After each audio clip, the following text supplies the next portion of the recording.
Hey guys, welcome back to the Cheer Crew. And today I'll be making more predictions on the Champions League. And today I'll be predicting the match between Real Sociedad and PSG. So Dad, what's the aggregate?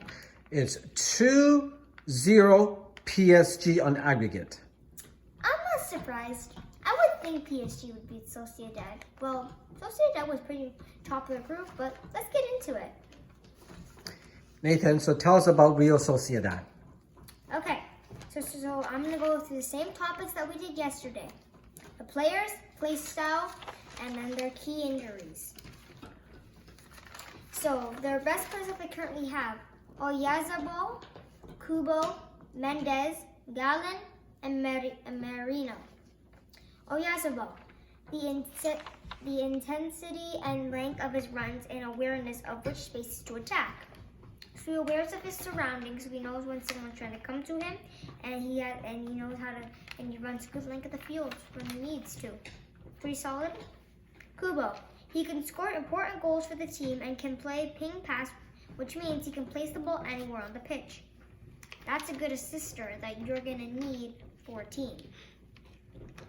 Mendes, his adaptable attacking play, which means created chances and provide a cross. If you can provide a cross, and it's a really good cross, someone can try to header it, bicycle it, scissor it, volley it, do anything that can do with a goal and work out as planned. Gallon, he can defend the ball from going into the back of the net and using his agility to help defend. Helping defending is a really good key thing that you need to have at least in you, because you cannot just stand up forward this entire time. You have to help defend at least a little bit. Merino, his imposing physique ensures his presence is felt in front of the defense. That can help a team. I don't really know what that means, even though I should know, guys, but I think that it sounds like something that I think you'll need as a key. Now, their play style. Focused on keeping it more carefully, circulating the ball around the back, and taking fewer risks in their pass selection.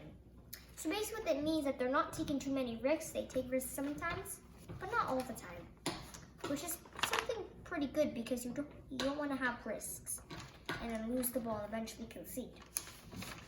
Finally, the key injuries. Oyarzabal, I just talked about him, which is a key injury then. He can run a good length of the field and is aware of where to place the ball. Like I said earlier, you would need that player in your team so that he knows what he's doing. And especially, I think he's an older player, which makes him have more experience, which makes him better. So that is my evidence about Real Sociedad. Now, tell us about PSG. Okay. I think we already know who some of the players are, basically. Mbappe, Hakimi, Dembele, Donnarumma, and Marquinhos. Mbappe. Sharp bursts and changes of direction increasingly play a crucial part in what makes him so lethal in the penalty area. You should already know Mbappe at this point. If you don't, where have you been? I'm going to say, because Mbappe, you know him. He can get you the goal when you need. He's also nicknamed the Ninja Turtle if you want to know that. Okay, back to what I'm saying. Hakimi.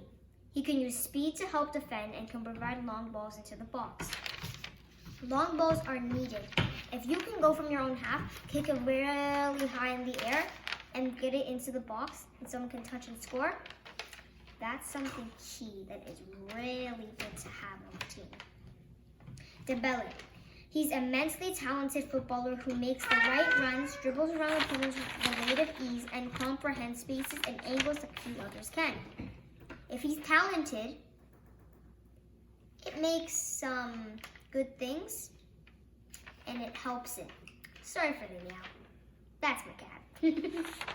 So that's basically talented, makes things way more better. Because if you can have a talented soccer player, he can maybe provide a goal, even though Dembele gets a lot of injuries. Donnarumma. Hit control and distribution, as well as his overall consistency, positioning, handling, punching technique, and his dives help him when goalkeeping. That's what you need to have when you're being a goalkeeper. If you don't have that during being a goalkeeper, then it's nowhere near good at all. Marquinhos. His ability to start attacking from the back is how PSG can score a goal. So basically, he's the one that gets the play ready. So as soon as they give it to him and they're done their passing at the back, he goes up, he passes it to someone up forward, and then bam, they make their run. Either 1, quarter kick, 2, they score, or 3, they miss, and it's a goal kick. The play style. PSG's central focus leads to the high levels of connections through the middle. If they stay focused, it'll mean that they know where to control the ball, and the ball will not roll away from their feet. And the key injuries. Their team is healthy, even though some of their people are injured, they still have replacements.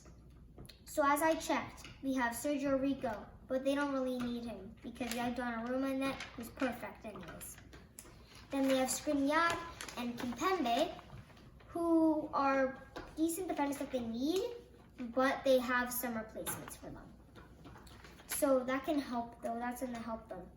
So that's the evidence about PSG. All right, Nathan. What is your prediction who goes through to the quarterfinals?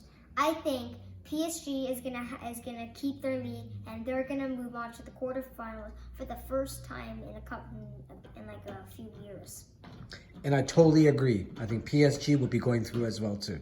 That's great too. Thank you guys for watching. Make sure you like, subscribe, and turn on the bell notification to never miss a video like this. And that's a goodbye from the True Crew.